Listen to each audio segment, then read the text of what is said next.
Well, hello all. Alright, this is a correction and a part 2 of the Yellowstone Volcano update. The reason I'm doing an update is because my first volcano update had some wrong things in it and I wanted to correct it. Coheed 1977 told me about the geyser mess up where I said the wrong geysers had blown out all this stuff. So let's go over to the board and let's get an update to the Yellowstone update that I did last. The link is down below in the description area. Now, according to what the experts at Yellowstone are saying, which they are geologists, they are experts, they know a hell of a lot more than me, and this is what their explanation is.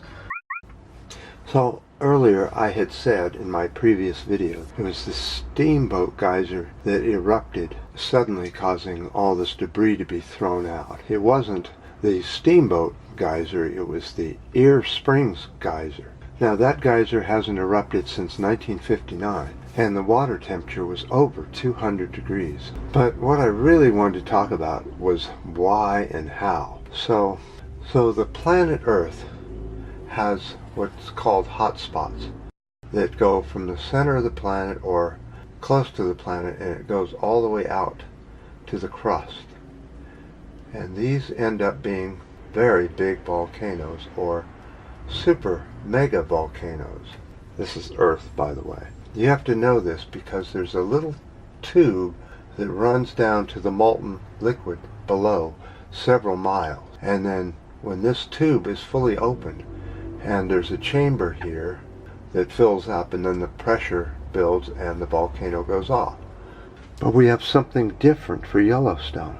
So out here in the Pacific Ocean you have the Pacific Plate, then you have the Juan de Fuca Plate, which is off of Washington and Oregon, and then you have the North American Plate, and there's a few other broken plates in here as well. These hot spots, what causes this tube to go from the center all the way out to the edge several miles?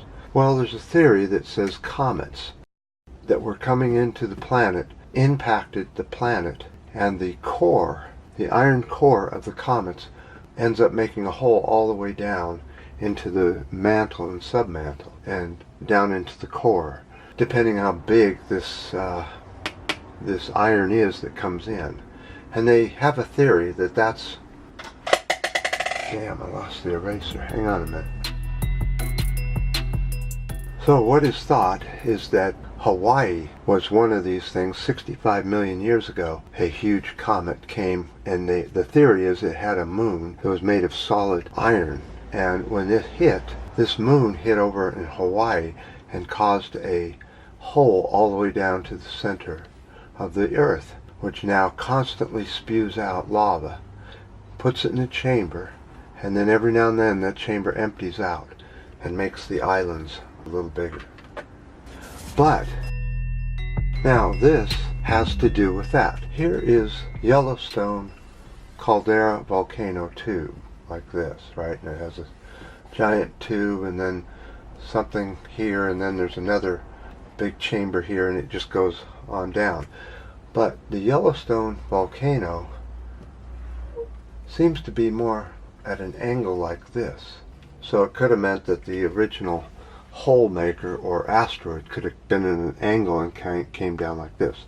Now, remember all that Juan de Fuca thing going on over here? Well, the Juan de Fuca Plate, you know, kind of dives down like that, right? It goes down into the Earth. But this is the interesting part. Science thinks that there is a block of granite or some very hard piece of rock that this, as this goes down, is pushing this direction and is plugging the Yellowstone volcano way down deep. And actually this isn't right there, it's way down here, see, and it's causing a double barrel lava chamber, one here and one here. Now both these chambers could be heating up because of this plate moving and cutting off the Yellowstone access. But this here alone causes friction, just like here where you have Mount Rainier, right? Because of all this friction, and the lava gets hot and goes up this way. Well, the same thing down here, because this huge plate is going across, is causing friction, which brings lava up to Yellowstone. But what I think is happening, just my own opinion, we will have a small eruption because of all this down here causing lava to come up.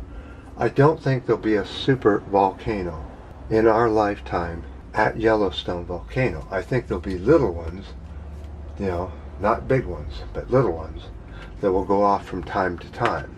One more thing I want to show you.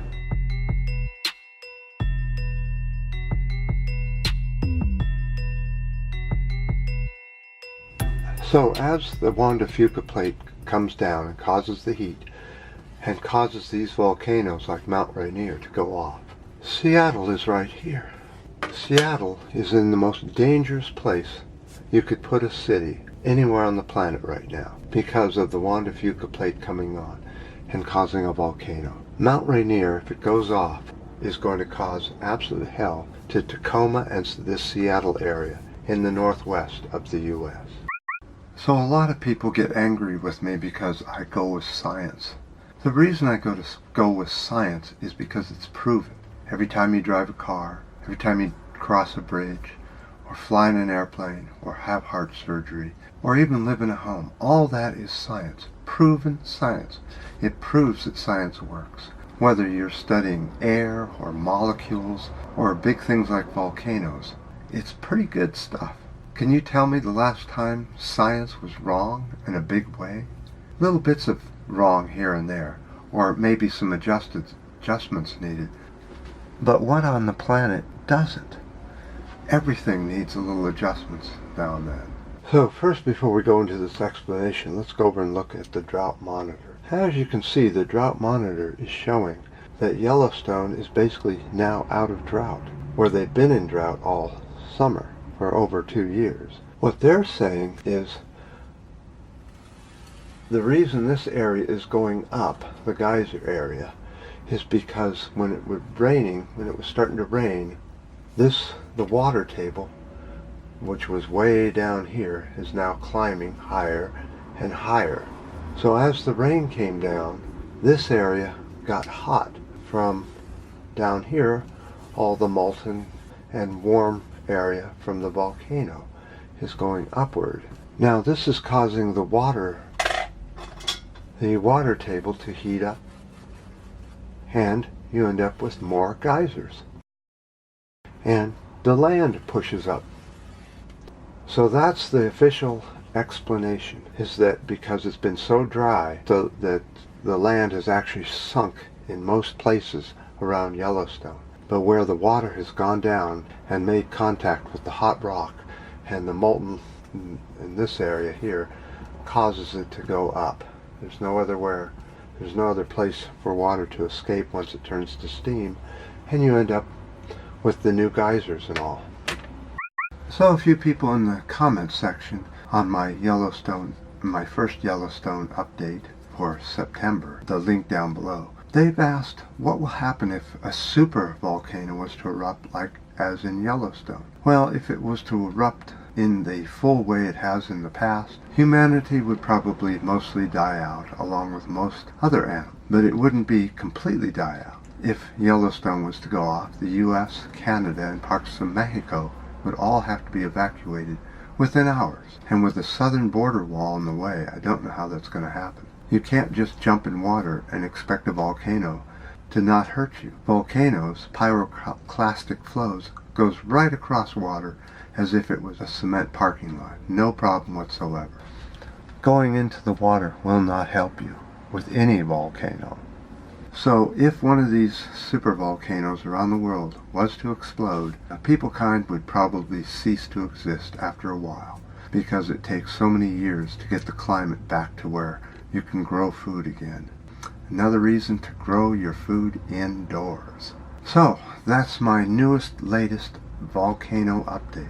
And people are right. If you're researching volcano stuff, never take one person's video at heart. Make sure that you check it out thoroughly with lots of news and the official accounts. And you could even go and find out what the loonies are thinking.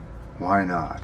After you get all this information into your head, then you have to make up your own mind whether the supervolcano is going to erupt at Yellowstone. But my own personal thought, it's not, and that we're all okay. That is until the Juan de Fuca Plate pushes in to Washington and Oregon State hard enough here in the U.S., which causes the Cascadia volcanoes to erupt, and then you will really see disaster. Local, Seattle, Tacoma, that whole area. Yeah, they're going to have serious trouble.